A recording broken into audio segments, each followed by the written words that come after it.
Hi hello எல்லாருக்கும் வணக்கம் and welcome back to our channel. நம்மளுடைய வனிதா விஜயகுமார் தற்போது சீரியலை எதுக்கு வம்புக்கு இழுத்துருக்காங்கன்னே தெரியல. அவங்க நடிச்சு வெளிவந்த படம் ரொம்ப கேவலமாக போச்சு. ஒட்டுமொத்த கலெக்ஷனுமே கிட்டத்தட்ட வெறும் 5 லட்சம் ரூபாய் தானா. இத்தனைக்கும் பல கோடி ரூபாய் போட்டு படத்தை எடுத்தாங்க அப்படின்ற மாதிரிலாம் புலம்புனாங்க. இது ஒரு பக்கம் இருக்க, தற்போது சீரியலை பற்றி தரக்குறவா பேசியிருக்காங்க. சீரியலில் நடிக்கிறவங்களாம் அதெல்லாம் நடிப்பா அது அதெல்லாம் ஒரு நடிப்பா, அவ்வளோ கேவலமாக இருக்குது.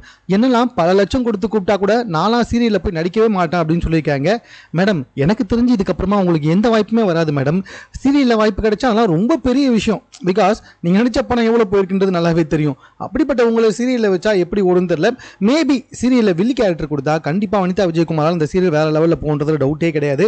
வாட் எவர் இட் இஸ், திடீர்னு சீரியலை பற்றி இப்படி பேசியிருக்காங்க, சீரியலில் கேவலமாக நடிக்கிறாங்க, நடிப்பே கிடையாது அதெல்லாம் வந்துட்டு சொல்லியிருக்காங்க. இதனால் கண்டிப்பாக வந்துட்டு சீரியலை சம்பந்தப்பட்ட சங்கங்கள்லாம் இருக்கும் பார்த்தீங்களா, இந்த சீரியல் சங்கம், அவங்கெல்லாம் வந்துட்டு கண்டிப்பாக வனிதா மேலே ஏதாவது வழக்கு தொடுவாங்க அப்படின்னு சொல்லிட்டு எதிர்பார்க்கலாம். இது போன்ற செய்திகளுடன் கூட தெரிந்து கொள்வதற்கு நம்ம சென்னை சேனலை சப்ஸ்கிரைப் பண்ணுங்கள். இது குறித்த உங்களுடைய கருத்துக்கள் இதுவாக இருந்தாலும் கமெண்ட்டில் நீங்கள் பதிவு செய்யலாம்.